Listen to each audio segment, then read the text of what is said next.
मैं श्रीमती शुभांगी नाइक सरस्वती शिशु मंदिर गड़ा फाटक जबलपुर में रसायन शास्त्र का अध्यापन करती हूँ।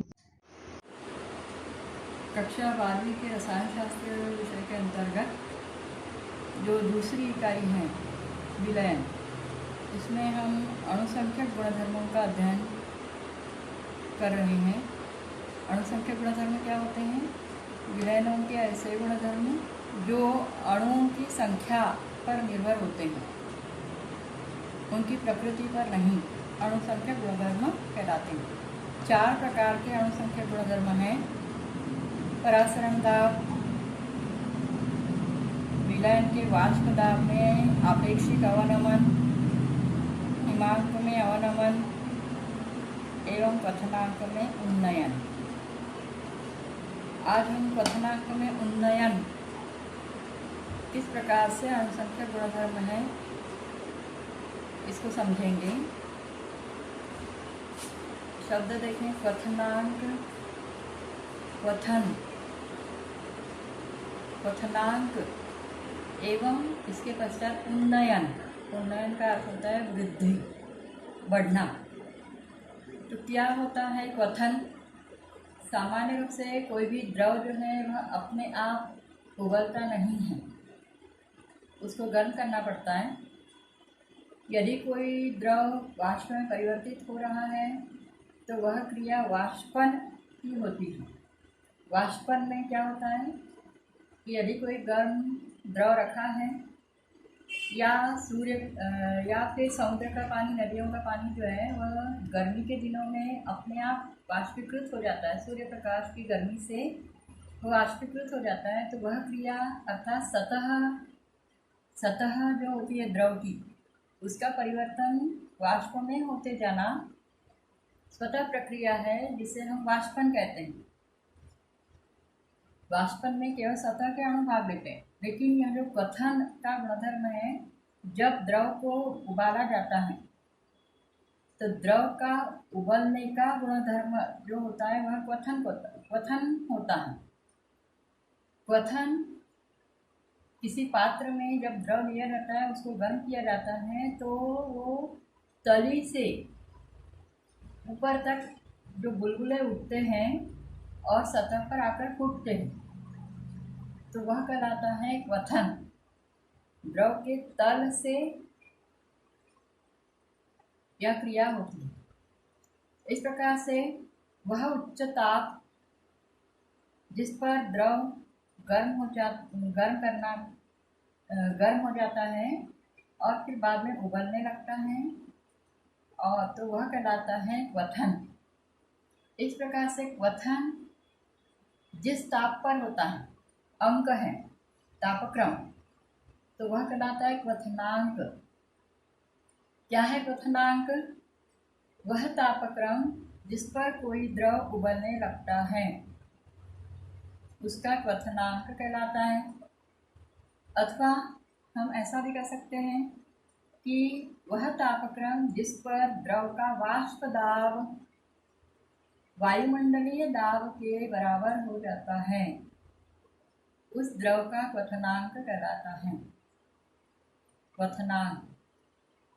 अब शुद्ध यदि विलायक है, हमें पता है कि जल का क्वथनांक 100 डिग्री सेल्सियस होता है, लेकिन यदि हमने विलायक शुद्ध जल में, मान लीजिए कोई अवाष्पशील विलय मिलाया, ध्यान दीजिए विलयक ऐसा है अवाष्पशील है, अर्थात वो वाष्पीकृत नहीं होता, किंतु क्या करता है कि विलायकों के अणुओं को वाष्पीकृत होने में बाधा निर्मित करता है। और इसके कारण क्या होता है कि उस विलायक में जब अवाष्पशील विलय मिलाया जाता है तो उस विलयन का क्वथनांक जो है वह बढ़ जाता है, उसमें वृद्धि हो जाती है, तो उसे कहा जाता है क्वथनांक में उन्नयन। अवाष्पशील विलय मिलाने पर शुद्ध विलायक आसानी से वाष्पीकृत नहीं होता है, या फिर जो हमने अवाष्पशील विलय मिलाया है वह शुद्ध विलायक को वाष्पीकृत होने में बाधा, रुकावट निर्मित करता है, जिसके कारण उस विलयन का क्वथनांक बढ़ जाता है। उसे क्या कहते हैं? क्वथनांक में उन्नयन। उन्नयन मतलब वृद्धि। तो क्वथनांक में होने वाली वृद्धि। हमें पता है कि यदि जल में हम नमक डालेंगे तो उसका क्वथनांक बढ़ता है। सामान्य रूप से जब भोजन बनाया जाता है, अक्सर दाल बनाई जाती है प्रेशर कुकर में या सब्जियां बनाई जाती है, तो उसमें नमक जो कि अवाष्पशील होता है वह पकने के बाद मिलाया जाता है ताकि अधिक तापक्रम न लगे और क्वथनांक उस विलयन का न बढ़े। इसलिए नमक को पकने के बाद मिलाया जाता है। यह जो क्वथनांक में उन्नयन है उसे डेल टी बी से दर्शाया जाता है।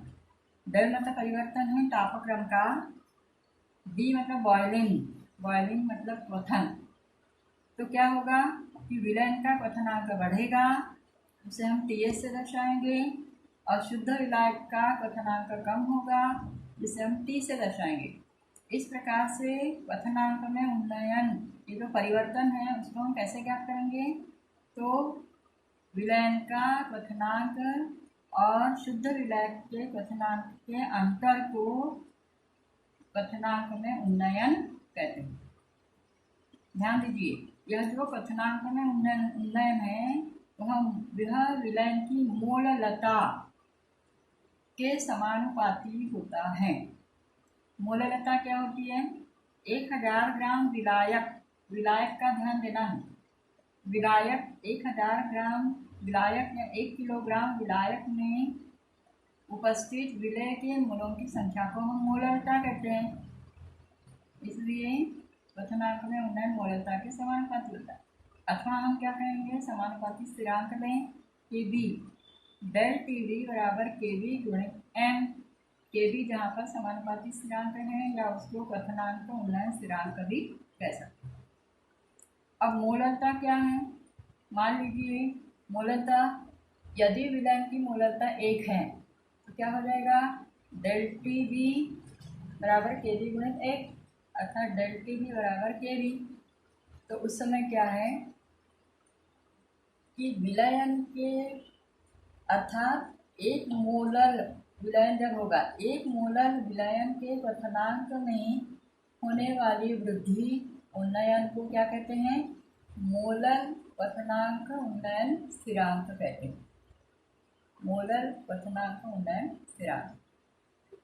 लेकिन m का मान रखना है। m क्या होती है? मोललता क्या होती है? 1000 ग्राम विलायक में उपस्थित विलय के मोलों की संख्या। इसको हम लिखें m बराबर डब्ल्यू बी विलय का द्रव्यमान, डब्ल्यू ए विलायक का द्रव्यमान, एम बी विलय का अणु द्रव्यमान। इस मान को यहाँ समीकरण 1 में रखें।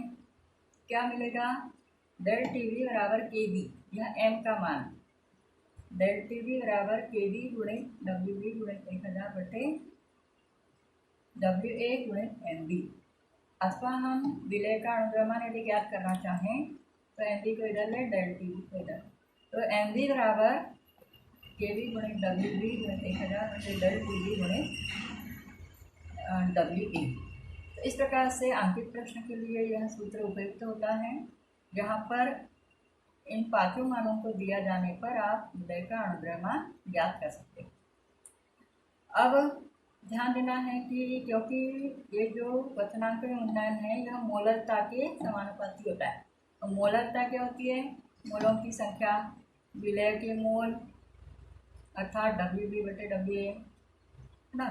तो इस प्रकार से डेल टी बी समानुपाती एम, मोलों की संख्या, मोलर द्रव्यमान, अणु द्रव्यमान होने के कारण क्वथनांक में उन्नयन मोलरता के समानुपाती अर्थात अणुओं की संख्या मोलों की संख्या के समानुपाती होने के कारण इसको अणुसंख्यक गुणधर्म कहा जाता है।